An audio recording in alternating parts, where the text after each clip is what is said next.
Puis eux aussi commencèrent à s'émouvoir. Le père, à sa droite, reprochait à la mère de ne pas avoir laissé à Gréthé le soin de nettoyer la chambre de Grégor. Mais à sa gauche, il jurait à Gréthé en vociférant qu'elle n'aurait plus jamais le droit de le faire. Là-dessus, la mère s'efforçait d'entraîner dans la chambre à coucher le père, qui ne se connaissait plus. La sœur, secouée de sanglots, martyrisait la table de ses petits poings. Et Grégor sifflait bruyamment, furieux de ce que personne n'ait au moins l'idée de refermer sa porte pour lui épargner ce spectacle et ce vacarme. Mais même si sa sœur, épuisée par son travail au dehors, en avait assez et plus qu'assez de s'occuper de Grégor comme elle le faisait auparavant, sa mère n'avait aucune raison de le faire à sa place. Pour autant, Grégor ne serait pas négligé, on avait maintenant une femme de ménage.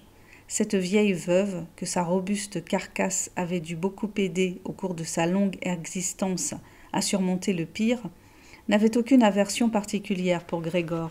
Un jour, sans aucune curiosité, elle avait ouvert par hasard la porte de Grégor, lequel, ainsi absolument surpris, s'était mis à courir dans tous les sens, bien que personne ne le pourchassât.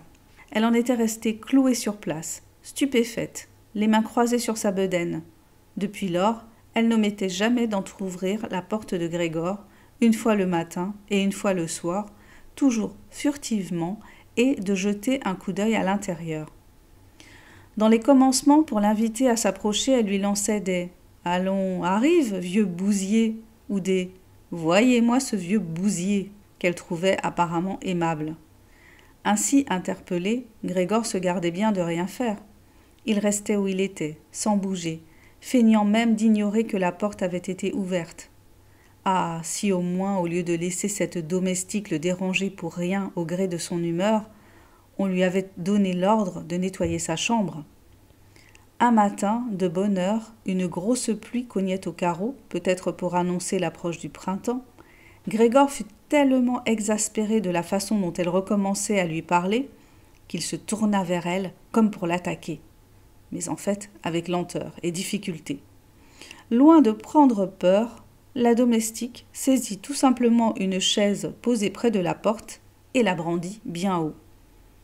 Et telle qu'elle se tenait là, la bouche grande ouverte, il était clair qu'elle ne la refermerait qu'à l'instant où cette chaise se serait abattue sur le dos de Grégor. « Alors, on s'en tient là ?» demanda-t-elle lorsque Grégor fit demi-tour, puis elle reposa tranquillement la chaise dans un coin. À présent, Grégor ne mangeait pratiquement plus. Simplement, quand il passait par hasard devant ce qu'on lui avait préparé, il s'amusait à en prendre un petit morceau qu'il gardait en bouche durant des heures, et le plus souvent pour le recracher ensuite. Dans les premiers temps, il attribuait cette inappétence au chagrin que lui causait l'état de sa chambre. Bientôt, au contraire, il s'accommoda des changements qu'on lui faisait subir. L'habitude s'était prise d'y remiser des objets que l'on n'arrivait pas à caser ailleurs, et Dieu sait s'il y en avait depuis qu'on avait loué l'une des pièces de l'appartement à 3 messieurs. Ces personnages graves, tous trois amplement barbus, comme Grégor put le constater par l'entrebâillement de la porte, étaient obsédés d'ordre, non seulement en ce qui concernait la chambre qu'ils occupaient, mais aussi, puisqu'ils avaient loué en meublé, dans tout l'appartement et en particulier pour la cuisine. Ils ne supportaient pas le bric-à-brac dont on n'avait pas l'usage, ou même simplement crasseux. Qui plus est, ils avaient apporté avec eux l'essentiel de leur équipement. De ce fait, beaucoup d'objets étaient devenus inutiles. C'était invendable, mais on ne voulait pas les jeter. Tout cela passa dans la chambre de Grégor, tout comme le seau à cendres et le seau à ordures de la cuisine. Ce qui n'était que temporairement de trop, la bonne se contentait de le balancer à la va-vite dans la chambre. Et par bonheur, Grégor ne voyait le plus souvent que l'objet en question et la main qui le tenait. Peut-être la domestique avait-elle l'intention soit de les reprendre à l'occasion quand elle en aurait le temps, soit de tout jeter dehors d'un coup. Mais le fait est qu'ils restaient là où ils étaient tombés, sauf si Grégor les déplaçait en allant et venant dans tout ce fourbi, d'abord parce qu'il y était obligé pour pouvoir crapahuter à son aise, puis par la suite parce qu'il y trouvait un plaisir grandissant, bien qu'après ce genre d'expédition, il ne bougeât plus durant des heures, fatigué et triste, à en mourir. Certains soirs, la porte de la salle commune restait fermée, car il arrivait aux locataires d'y prendre leur dîner.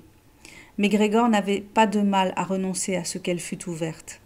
Elle était restée plusieurs soirs, et non seulement il n'en avait pas profité, mais tout au contraire, s'était retiré dans le coin le plus sombre de sa chambre, sans que la famille l'ait remarqué. Un jour cependant, la domestique laissa la porte entr'ouverte.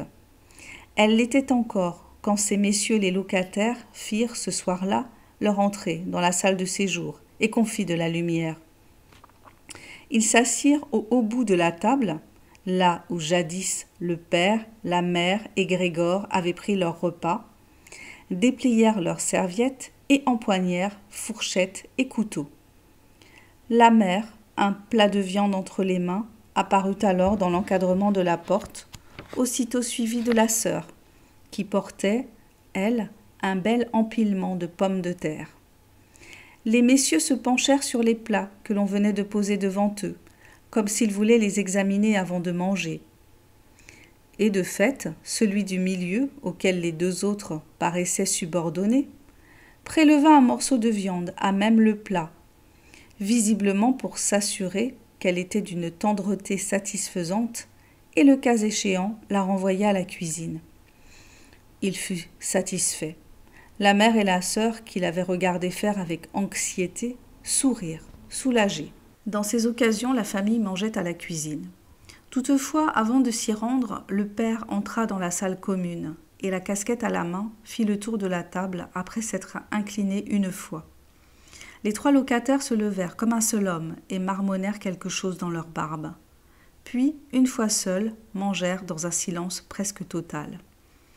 Et Grégor nota comme une bizarrerie que, de temps et temps de bruits divers associés au repas, celui de leur mastication l'emporta sur tous les autres, comme pour signifier à Grégor qu'il faut des dents pour manger et que sans elles, les plus belles mâchoires du monde ne servent de rien.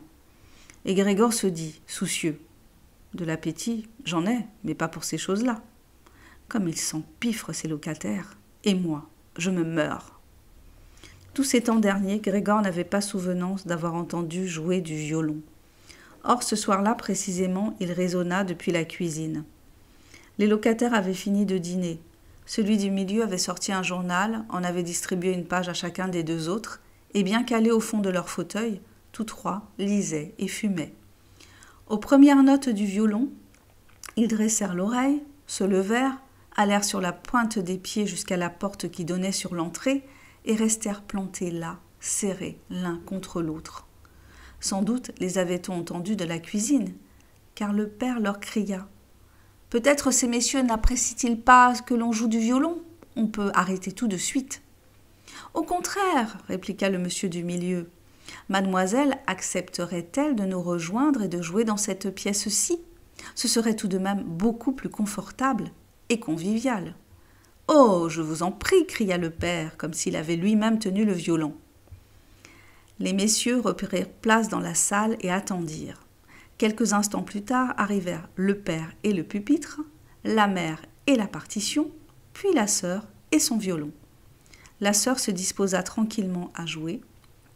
Les parents, qui n'avaient jusqu'alors jamais loué de chambre et en rajoutaient sur la politesse qu'on doit à des locataires, n'osaient pas s'asseoir sur leur propre chaise. Le père s'accota au chambranle de la porte, la main droite glissée dans l'ouverture de sa livrée de service entre deux boutons. La mère, à qui l'un des messieurs avait avancé un siège au hasard, le laissa là où il l'avait posé et se retrouva assise à l'écart dans un coin. La sœur commença à jouer. Le père et la mère, chacun de leur côté, suivaient avec attention les mouvements de ses mains. Attiré par le jeu, Grégor s'était risqué un peu plus avant et avait déjà passé la tête dans le séjour. Il s'étonnait à peine de n'avoir traité les autres qu'avec bien peu d'égard ces derniers temps, alors qu'avant tout cela, cette prévenance faisait sa fierté. Or, c'est justement dans la circonstance présente qu'il aurait eu une raison supplémentaire de se cacher. Comme sa chambre était à présent pleine de poussière et que cette poussière s'envolait au moindre mouvement, il en était entièrement couvert. Des bouts de fil, des cheveux, des restes de mangeaille s'étaient accrochés à son dos et à ses flancs, et il les traînait partout. Il était bien trop indifférent à tout pour se coucher sur le dos et se frotter énergiquement contre le tapis, comme il le faisait naguère à plusieurs reprises dans la journée. Et malgré son état, il n'eut aucun scrupule à s'avancer un tant soit peu sur le plancher impeccable de la salle de séjour. De toute façon, personne ne faisait attention à lui. La famille était entièrement absorbée par le violon. Par contre, les locataires, qui dans un premier temps, les mains dans leurs poches de pantalon, s'étaient tellement approchés du pupitre de la sœur qu'ils auraient pu lire la partition, ce qui l'avait certainement gêné, se retirèrent bientôt vers la fenêtre en se causant à mi-voix, la tête rentrée, et se tinrent là, sous l'œil inquiet du père. Il paraissait vraiment tout à fait clair maintenant qu'ils s'étaient attendus à un récital de violon de bonne qualité, ou en tout cas distrayant, qu'ils étaient déçus, qu'ils en avaient assez de tout cet intermède, et que s'ils acceptaient de voir leur tranquillité troublée plus longtemps, ce n'était plus que par politesse. C'est notamment à la façon dont ils rejetaient vers le plafond la fumée de leurs cigares, à la fois par le nez et par la bouche, qu'on les sentait très nerveux. Et pourtant, la sœur jouait si bien. Le visage penché, elle suivait les portées d'un regard attentif et triste. Ce regard, Grégor s'avança encore un peu et tint la tête au ras du sol pour pouvoir le croiser s'il était possible. Un animal aurait-il été ému à ce point par de la musique ? Elle paraissait lui ouvrir le chemin qui le mènerait à cette nourriture inconnue à laquelle il aspirait si ardemment. Il était résolu à pousser jusqu'à sa sœur et à la tirer par la jupe pour lui faire comprendre qu'elle devrait bien venir dans sa chambre à lui avec son violon. Là où elle était, personne ne rendait à sa musique le tribut d'hommage qu'il voulait lui rendre, lui. Il ne la laisserait plus sortir de sa chambre, du moins aussi longtemps qu'il serait en vie. Que pour une fois au moins sa dégaine d'épouvantail lui serve à quelque chose. Il se posterait en même temps à toutes les portes et feulerait pour repousser les intrus. Toutefois, ce n'était pas contrainte et forcée, mais de son plein gré que sa sœur resterait chez lui. Elle s'assiérait près de lui sur le canapé, pencherait l'oreille vers lui, et c'est alors qu'il lui confierait qu'il avait eu l'intention bien arrêtée de l'envoyer étudier au conservatoire, et que, si ce malheur n'était pas survenu entre-temps, il aurait annoncé la chose à tout le monde au Noël dernier. Au fait, Noël était bien passé, n'est-ce pas ? Et cela sans tolérer aucune objection. Après qu'il se serait ainsi expliqué, sa sœur, émue, fondrait en pleurs. Il se hausserait jusqu'à son épaule et poserait un baiser sur son cou, nu depuis que son travail au magasin l'avait obligé à renoncer aux rubans et aux tours de cou.